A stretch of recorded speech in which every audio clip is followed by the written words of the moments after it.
It is another episode of Amjambo Time. Thank you for all who help us to broadcast this unique program. I want to welcome our listeners in Maine and around the world. Here are our headline stories. On today's Amjambo Time, neo-Nazi and Haiti groups are gaining some ground in Maine. We have someone who is following developments to tell us who they are and what's going on. When a white supremacist group held a rally in Lewiston against Somali. Congresswoman Chellie Pingree is on the show. She has a vision for the arts in Maine and for shortening the wait time on work papers. Beatrice Balou is my guest from the immigrant community. She leads the non-profit Action for Life. At Amjambo Africa, we bring new Mainers together with all Mainers. This is a collaboration between Amjambo Africa and WMPG of Southern Maine University 90.9 FM.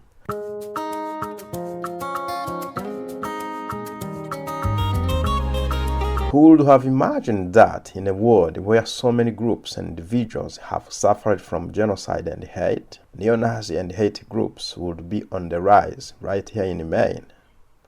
Recent attempts to start a neo-Nazi recruitment camp in Maine and demonstration by neo-Nazi partisans calling on refugees to go home have put Mainers on edge. The demonstrations took place in Augusta, Poland, and Lewiston in April and again in August. Speaker Rachel Talbot-Ross wants zero tolerance for white nationalist groups, behavior, or intimidation. We have Andy O'Brien, who has been following these groups for years, to tell us more about this. Welcome, Andy. Yeah, so I've been studying these movements for many years, going back to the early 2000s when a white supremacist group held a rally in Lewiston against Somali refugees coming and settling there. Fortunately, they only had like 10 people show up and a massive group of diverse Mainers opposing them. And since then, we've seen some of those movements ebb and flow, and we've seen a growth a bit in recent years, particularly after the 2016 election. And I would say right now, as far as like far-right white supremacist neo-Nazi type groups, it's still very small. And, you know, you see people like this guy Hammer up in Springfield, Maine, leading this Blood Tribe group, which are avowed neo-Nazis and racist, fascist group. It's one guy and maybe 5 followers in Maine. But he's trying to build a movement. And that's what we're concerned about, is the fact that these people are recruiting and trying to build their movements, but they're still very small right now. If you look at some of the flash mobs that this group like NSC 131 held these parades in Portland, Lewiston, and Augusta, a lot of those people are also coming from out of state. They're largely based in Massachusetts and in New Hampshire and some other states. That's not to say that they don't have followers and members in Maine. I think they do. But it's important to remember that they're still very small, and the vast majority of Mainers oppose these groups. What are the grievances that are behind their ideology? Yeah, so they are avowed white supremacists. They oppose having any non-white people in New England, and they are fascists. They follow a lot of the views of Adolf Hitler.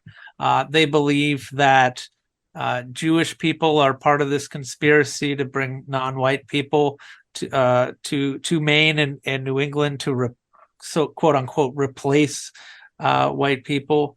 And so they want basically an all-white ethno-state where they are in control. And that's what drives them.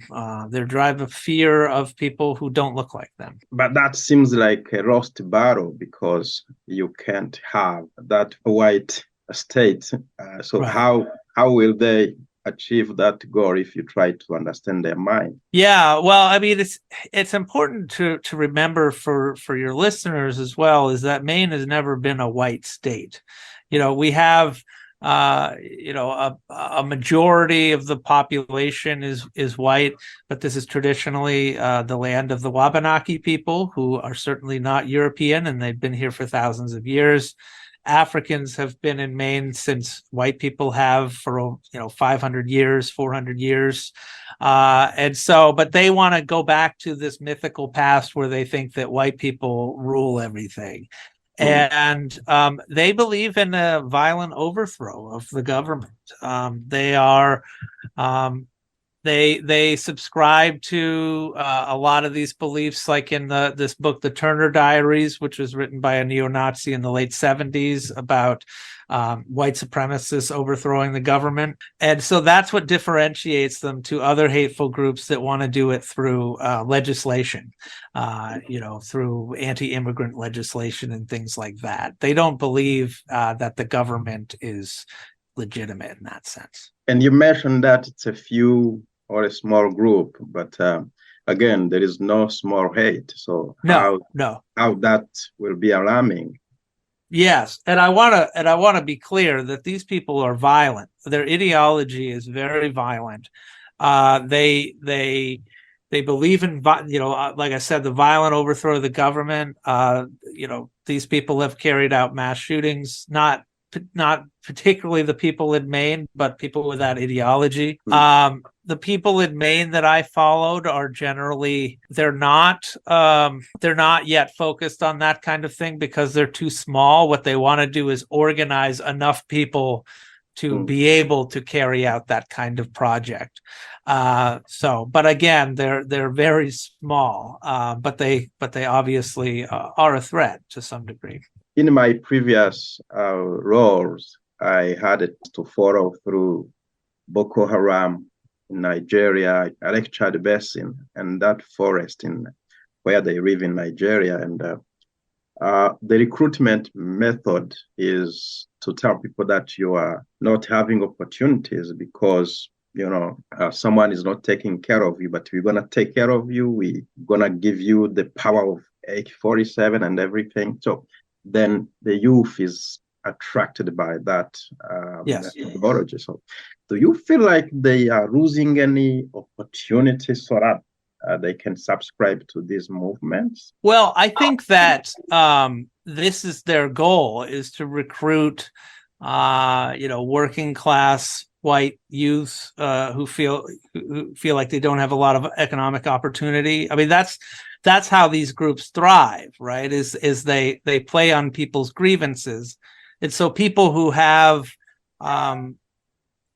problems with economic opportunity, who feel like their life isn't going anywhere, and don't feel like they have the opportunities that their parents did because wages are low and they don't have health insurance and all these other things, these groups will give them a simple solution, and they'll say, well, the problem is because it's immigrants. The problem is because Jewish people are bringing in immigrants, and that's the problem. It's a simple answer to a complex issue, right? I mean, the reason why they can't buy their health insurance is because we have a broken healthcare system in America, and if you want to get higher wages, you should organize a union, and that's part of the problem. But they give you these simple answers to give somebody to scapegoat, and that's, I think, what groups like Boko Haram probably do as well, right? When you try to follow on some comments, for example, on Facebook, whenever there is a story about immigrants, asylum seekers, so the comments you will find an analogy.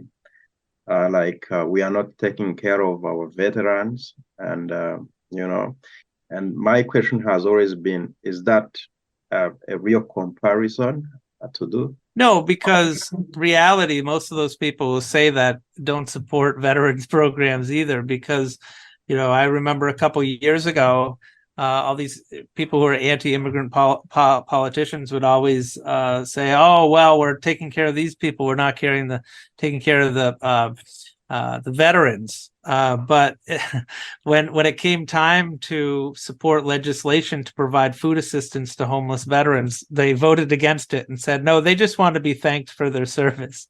So it's a cynical way to deflect from the issue and say, oh, you're not doing this, or you're not taking care of our homeless. But a lot of those people, they don't want to do that either.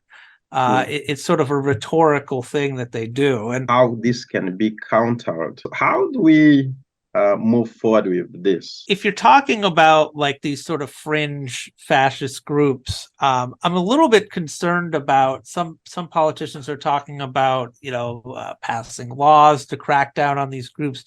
My problem with that is that these laws can be used by right-wing politicians to crack down on peaceful demonstrators and anti-racist protesters, because if you listen to the right, they will describe Black Lives Matter protesters as Antifa. Terrorists, Antifa, all this stuff. And if you look down in Georgia right now, they're actually using a federal statute to go after peaceful demonstrators in Georgia against a police training facility. So that's one thing I'm concerned about there. I think we really need to do a lot more grassroots organizing. Ordinary people need to come together. And we do that in a number of ways. I think this is a long-term project. I think that white folks like myself and people from the immigrant community and African Americans and LGBT folks need to get together and really work to counter this movement. Let these people know that they're not welcome in Maine. That we don't like their ideology. We don't want them here. And we also build relationships throughout Maine with people who aren't exposed to people who are immigrants or not non-white folks.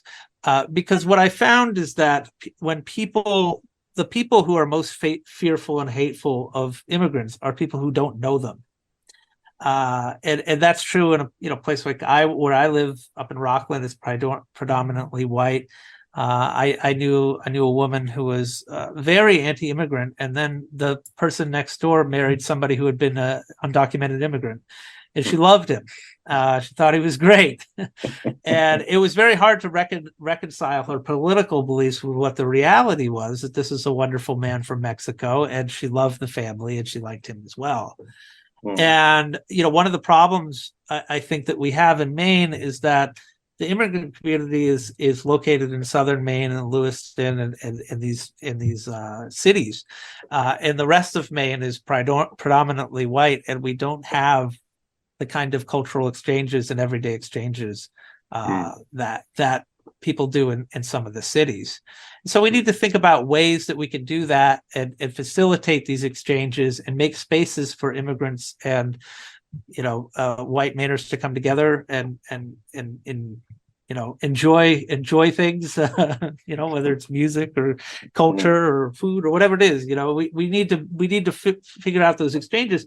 And we also need to teach about the history in schools of Africans in Maine, African Americans, and their rich history that a lot of people don't really know about, and the history of immigration. My ancestors are from Ireland. They were the refugees of the 19th century. They were persecuted and they worked a lot of low-wage jobs.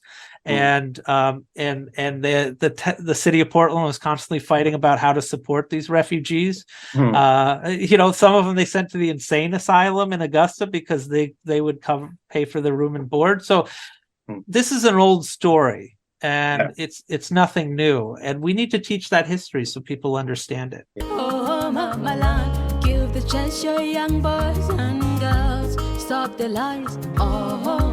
Stop the violence. We want an Africa. While on a tour of artist communities in Maine, Congresswoman Chellie Pingree talked to Amjambo Time about art and new Mainers. She also updated us about her bid to cut short the employment authorization waiting time for new arrivals in the U.S. Take a listen. This is a very engaged arts community in Maine, and people here really do understand the value of supporting the arts of funding for the arts, and the economic impact, as well as the cultural impact it has in our communities. And I think post-pandemic, how important it is to really continue that support. What's to come next? Are you guys going to continue this conversation on, or is there anything in specific that's going to be happening? Well, right now, by the end of September, we have to close the budget at the federal level, and I'm working in a Republican-controlled House that wants to cut the funding for the arts. So since I've been the champion of increasing the funding, my role right now is really to make sure that we don't have cuts, because those cuts at a federal level will have a direct impact on how much funding we're able to send to Maine. So right now, I'm in a budget fight, and I want to make sure people understand that this is vulnerable funding, and everybody here has to be making the case for why it's so important to our communities, rural Maine, urban Maine, and all people in Maine. Artists from the minorities, like African immigrants, how do you plan to bring them in the framework?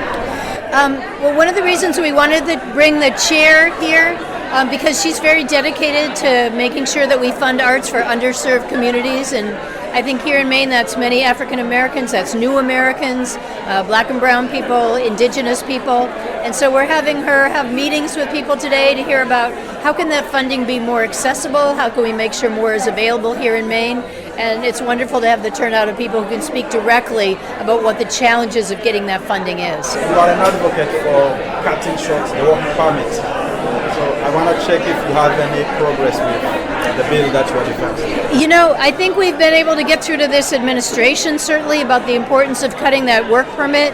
Now, just yesterday, I heard that the governor of New York is saying they want to see this happen too. So I've been talking to as many Republicans on the other side of the aisle to try to move forward on some part of legislation. When you explain to people how long people have to wait in order to go to work in this country, people who are very able, very anxious to work, I think they realize the frustration of a system that's just broken, and we're doing everything we can to try to fix it. Do you see the progress on the other eye? I think a little bit.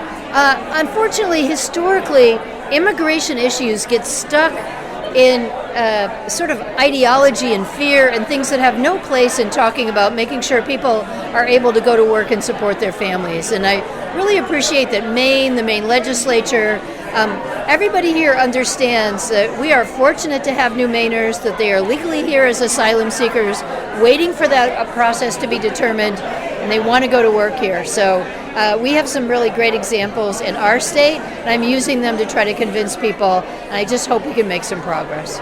One stop of Congresswoman Pingree and the National Endowment for the Arts Chair, Dr. Maria Rosario Jackson, was at Indigo Arts Alliance in Poland. They met with artists in a packed room. Marcia Minter, co-founder and executive director of Indigo Arts Alliance, moderated the conversation. We talked after the meeting. How do you feel about hosting this event at Indigo Alliance? I am so honored that Indigo Arts Alliance was chosen as the venue to host this event with the chair of the National Endowment for the Arts and our Congresswoman Chellie Pingree.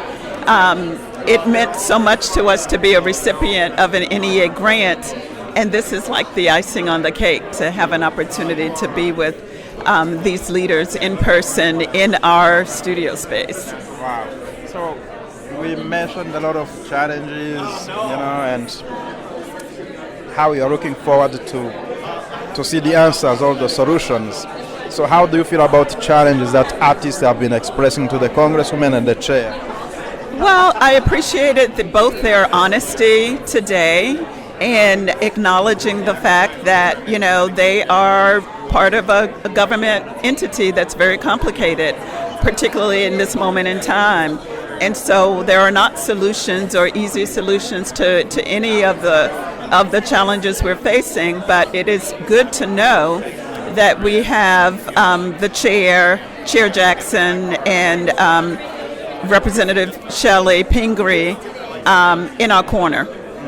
Without question, they understand the needs of artists and creators, but they also understand that we don't function in a silo, that we are working at the intersection, as was said many times today, of every other sector. And that our work is really the heartbeat of the state of Maine and really of society. How hopeful are you? Well, I'm hopeful because we're going to keep making. We're always going to keep making. And I already know, I've already experienced the impact that the arts has on lives. Also in attendance was Jen Shepard of Penobscot Theatre Company. Here she reacts to the meeting. I guess my take is that it's, I think sometimes here in Maine we feel a little bit like, we're the northernmost part of the country and maybe we're not, the gaze of the National Endowment of the Arts doesn't always fall on us. So having Chairman Jackson here and having a champion like Chellie is just really great. I also think I'm in theater, I'm involved in theater, Penobscot Theatre Company, and it's been hard, and not just for us, obviously, but sitting here today was like, I don't know, food for the heart, I think. I think what's interesting is that we work, all of us, like kind of heads down, working on what we do, be it theater or visual arts or music or whatnot, and a chance like this to hear a conversation that other people in the country are also trying to figure out, like, how do we connect more? How do we knock down the walls of the, like, just because I'm in a theater doesn't mean I don't want to work with a food bank, or doesn't mean I don't want to figure out how to solve the housing issues. So I think it's inspiring to hear that other people are working on the same thing. So for me, it indicates that I'm heading in the right direction with the way that we're trying to open up the theater and create more accessibility on all kinds of levels. So there were mentions about funding, housing. Yes. Are those the concern that you feel too? Oh, yeah, constantly. We try to bring in as many artists as we can to Bangor from all over the nation, and finding safe and affordable housing is, into the short term, is an issue, as well as in the long term when folks come to work with us.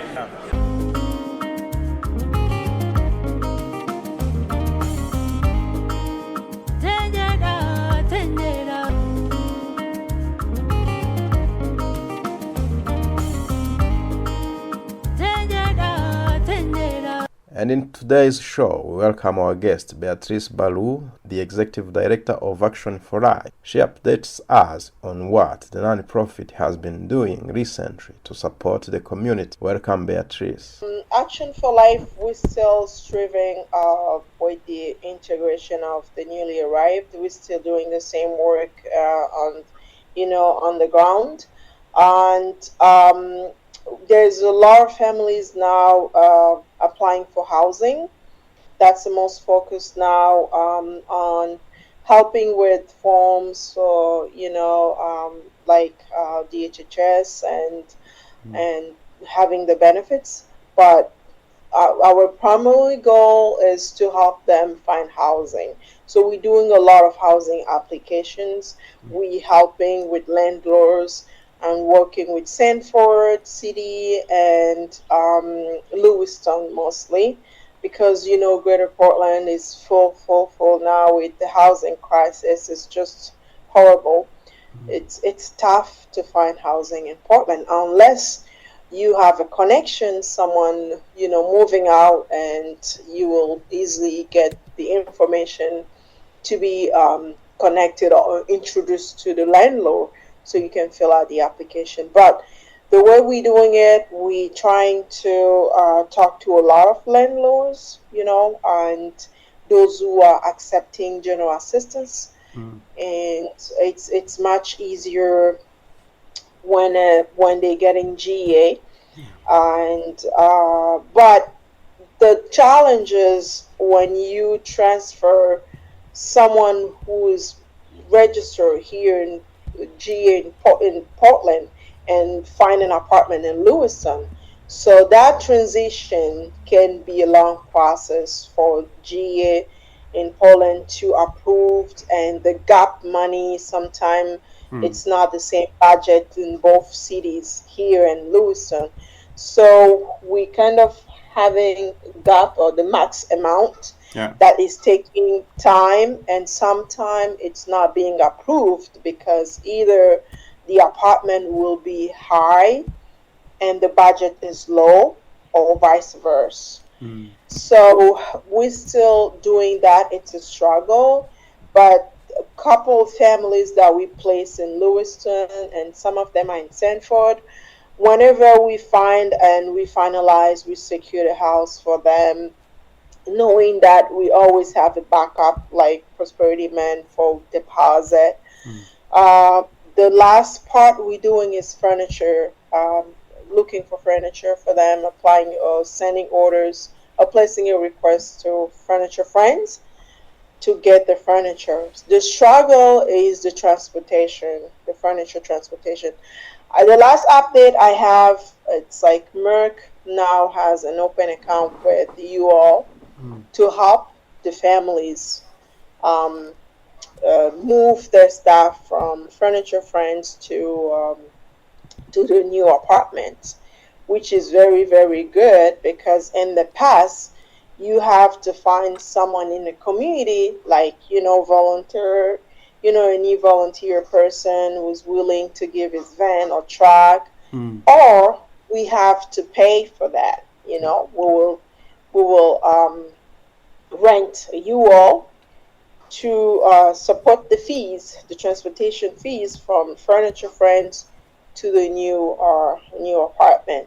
So yeah, we are working very, very hard right now, placing people in housing, and we're working with landlords. That's pretty much what we're doing. My land, why still all these conflicts? Oh, my land, why still extreme poverty?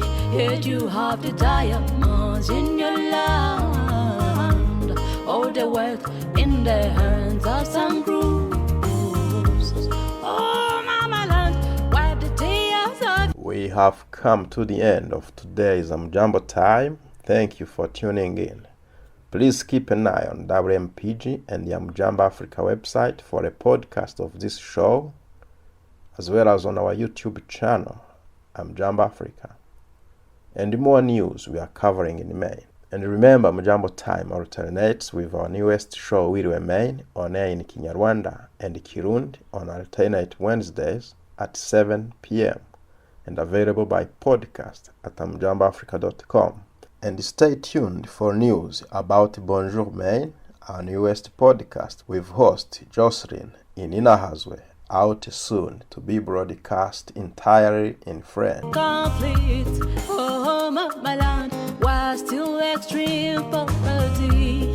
Yet you have the diamonds in your land, all the wealth in the hands of some group.